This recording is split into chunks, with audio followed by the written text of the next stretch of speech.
Atenção! Começa agora uma teleaula de Biologia do Ensino Médio. Você vai assistir a teleaula de número 20. Bons estudos!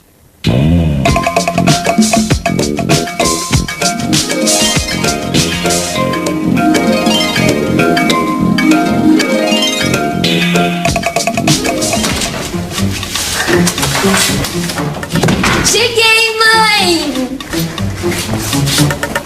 Filha, meu Deus! O que foi, mãe? A pele do seu rosto, o que aconteceu? Ué, nada, só tomei um solzinho. Solzinho? Pelo jeito que está o seu rosto, você não deve ter saído debaixo do sol. Eu não disse pra você levar um filtro solar? Ah, mãe, só queria ficar bronzeada. Oi, você usa filtro solar ou bronzeador? Eu uso filtro. Por quê?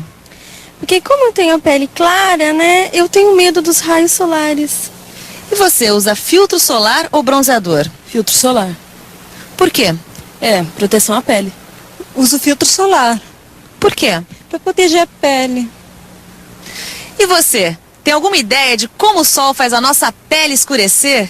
E mais, será que o excesso do sol traz realmente problemas à nossa pele?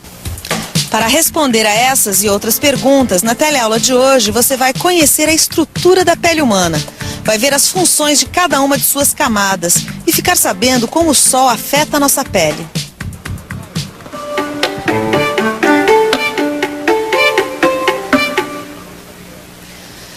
A pele é um dos maiores órgãos do ser humano, chegando a pesar até 16% do nosso peso total. Por exemplo, uma pessoa de 70 quilos pode ter uma pele que chegue a pesar até cerca de 11 quilos.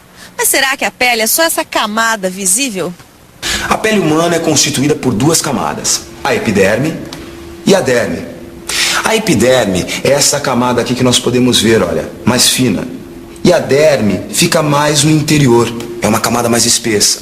Mas se você reparar, vai perceber que a espessura da pele varia bastante nas diferentes regiões do corpo. Qual pele que é mais grossa? A da palma da mão? É isso aí. A pele da palma da mão é bem mais grossa do que a do braço. Aliás, a epiderme pode variar de espessura de 0,2 milímetros até 4 milímetros, dependendo da região do corpo. A derme também varia de espessura dependendo da região do corpo. Minha amiga, você tem cuidado do seu corpo? Como andam as suas unhas? E a depilação? E o odor da transpiração? E a oleosidade dos cabelos? Minha amiga, para ser bela é preciso cuidar das estruturas anexas. Essa você não sabia, né? Pois elas chamam estruturas anexas porque estão diretamente ligadas, ou melhor, anexadas à nossa pele. São as unhas, os pelos, as glândulas sudoríparas e as glândulas sebáceas. Elas têm grande importância nas funções exercidas pela derme e pela epiderme. Agora que você já sabe quais são as camadas da pele e as estruturas anexas, vamos conhecer melhor a epiderme, que é formada por 3 camadas básicas. A camada córnea, a camada espinhosa e a camada germinativa. A camada germinativa é composta por células geradoras das camadas superiores, separa a epiderme da derme. Ela é formada por uma linha de células com intensa atividade mitótica, ou seja, está em constante divisão celular, já que sua função é justamente formar as camadas mais externas da epiderme. A atividade mitótica da camada germinativa é tão intensa que toda a epiderme se renova a cada 30 dias, compensando a descamação constante da camada córnea, olha, que é essa daqui. Por que será que a água não entra e nem sai do corpo pela pele? Bom, dentro do corpo existe muita água, que só pode sair da epiderme através dos poros das glândulas do suor. A parte da epiderme que impede a saída da água do corpo e impede também que muitos compostos entrem nele é a chamada camada espinhosa, que é a camada intermediária da epiderme. Ela é composta por células vivas e produz substâncias impermeáveis que impedem que a água saia do corpo. A camada córnea é a mais externa de todas. É composta por células mortas queratinizadas. A pele tem várias funções. Uma delas é a proteção contra o atrito. Imagina só o que seria segurar este simples microfone se eu não tivesse a pele envolvendo a minha mão. Ficaria difícil, não é? Uma outra função da pele é a proteção contra a ação nociva da radiação ultravioleta do sol e contra a perda de fluidos do corpo. A pele participa também da produção da vitamina D, além de colaborar com sistemas de controle de temperatura do corpo. Para realizar todas essas funções, a epiderme conta com auxílio de estruturas anexas, como as glândulas sebáceas, as glândulas sudoríparas e os pelos. Quando nós fazemos exercícios, por exemplo, as glândulas sudoríparas aumentam sua atividade, evitando o aumento da temperatura do corpo. E sabe como isso acontece? Ao atingir a superfície da pele, o suor evapora, fazendo baixar a temperatura corporal. O suor funciona como um sistema de refrigeração do corpo, além de eliminar uma pequena quantidade de excretas, como você já viu em outra teleaula. Já as glândulas sebáceas normalmente estão relacionadas aos pelos.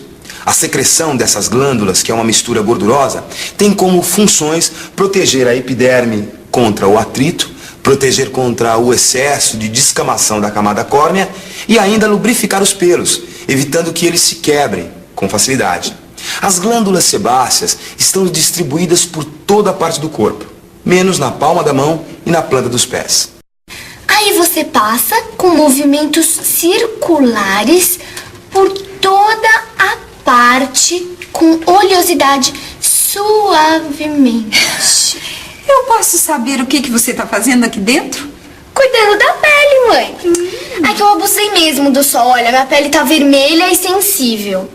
Ah, e além disso, as minhas glândulas sebáceas parecem que estão cada vez mais ativas. Olha, oleosidade. Mas isso não é por causa do sol, é? Não, filha. Isso faz parte do crescimento. Como você já viu em outra teleaula, a atividade das glândulas sebáceas é bastante influenciada pelos hormônios sexuais, assim como também a distribuição dos pelos pelo nosso corpo. Os pelos crescem de forma descontínua, intercalando períodos de crescimento com outros de repouso, quando param completamente de crescer. Os fios do cabelo, por exemplo, têm uma fase de crescimento de 2 a 5 anos. E a fase de repouso, que é bem menor, de aproximadamente 3 meses. No final do período de repouso, o fio cai e depois de algum tempo, uma nova estrutura geradora de fios de cabelo se forma na derme do couro cabeludo. Agora que você já conhece a estrutura, as camadas e as funções da pele, vamos ver por que o efeito do sol escurece a pele. Para começar, a cor da pele das pessoas resulta de vários fatores. Os mais importantes são a quantidade de melanina presente na epiderme, que é definida geneticamente, e a quantidade de sangue que corre nos capilares da derme. A melanina é um pigmento de cor marrom escura, produzida por uma célula especial chamada melanócito. Essas células se encontram na camada germinativa da epiderme e possuem prolongamentos que atingem a camada espinhosa. Quando entram em atividade, os grãos de melanina migram das ramificações dos melanócitos até o interior das células vivas da epiderme, ou seja, até as camadas espinhosa e germinativa. E quando estão dentro das células dessas duas camadas, os grãos de melanina ficam sobre o núcleo da célula. A melanina tem a capacidade de absorver os raios ultravioleta do sol, que nós chamamos de UV. Dessa maneira, a melanina protege o material genético dos núcleos das células. Para a gente entender isso melhor, vamos conversar com um especialista em pele, o médico dermatologista. O material genético presente nos cromossomos está localizado no núcleo das células. Esse material é sensível aos raios UV do sol. Os raios UV podem alterar os cromossomos e levar a célula à morte, ou então alterar as funções das células e provocar assim um câncer. O câncer é uma doença provocada pelo aumento acelerado do número de células que não cumprem mais as suas funções normais dentro de algum órgão do corpo humano. Existem 2 tipos de cânceres de pele: o carcinoma, que atinge as células da camada germinativa ou da camada espinhosa, e o melanoma, que afeta o melanócito. O melanoma é menos comum, mas é bem mais perigoso porque ele pode atingir outros órgãos do corpo. Quanto maior a quantidade de melanina na epiderme de uma pessoa, mais escura será a sua pele. As pessoas negras, por exemplo, já nascem com a capacidade de gerar grande quantidade de melanina. Bom, Flávia, chega de namorar o espelho. Que tal você arrumar o seu quarto, hein? Quarto? Ah, mãe, mas eu tô toda ardida, olha. E por que não usou um protetor solar? Olha aqui, eu te avisei. Falei pra você levar um filtro solar. Você quer saber de uma coisa? Você teve a sorte, porque com essa pele clara que você tem, você podia ter ficado cheia de bolhas. É isso mesmo. Além da vermelhidão e de maior sensibilidade, a pele poderia ficar com bolhas. E sabe por quê? A queimadura das áreas superexpostas ao sol ocorre porque há um aumento da temperatura da pele, provocado pela radiação solar e pela ação dos raios UV. E mais, essa radiação também provoca a danificação e a morte de células epidérmicas. Para reduzir o aumento da temperatura provocado pelo sol, aumenta a liberação de suor. As células epidérmicas mortas liberam toxinas, que causam uma inflamação. Para eliminar essas células, há uma dilatação dos vasos sanguíneos da derme. A dilatação dos vasos sanguíneos superficiais faz parte do processo de defesa do organismo, desencadeado contra as toxinas liberadas na pele. Filtro solar e roupas que cubram a pele. Com essas providências, você está impedindo que as camadas mais profundas da pele recebam uma dose excessiva de raios UV. Os protetores solares industrializados possuem substâncias capazes de absorver a radiação UV. Os filtros possuem uma numeração que indica o tempo de proteção que eles oferecem. O número 8, por exemplo, olha aqui, ele indica que protege o dobro do tempo do que este outro aqui, ó, com o fator de proteção 4. Quanto mais clara for a pele da pessoa, maior deve ser o fator de proteção, já que também aumentam as chances dessa pessoa ter um câncer de pele. Vejam que para cada pessoa negra com melanoma, nós temos aproximadamente 15 pessoas de pele clara com este tipo de câncer. E isso nós já vimos por quê. As pessoas negras possuem uma grande quantidade de melanina na epiderme, portanto, estão mais protegidas dos efeitos nocivos da radiação UV. À medida que os raios UV penetram na pele das pessoas, acontecem dois processos naturais. O primeiro deles ocorre com a migração de grânulos de melanina para as células epidérmicas, aumentando o estímulo para a formação da matéria-prima necessária para a produção de melanina. Com o aumento da produção de melanina, a pele fica mais bronzeada. Com a retirada desse estímulo, ou seja, quando a pessoa para de tomar sol, a produção desse composto volta ao normal e a pele perde o bronzeado. O segundo processo, ocasionado pelos raios UV na pele, é a produção de vitamina D, através da transformação de um derivado do colesterol. Nós já vimos antes que a deficiência da vitamina D pode até provocar uma doença, o raquitismo. Por isso, tomar sol é muito importante para a saúde, com os cuidados adequados, é claro. E atenção, se liga aí que é hora da revisão.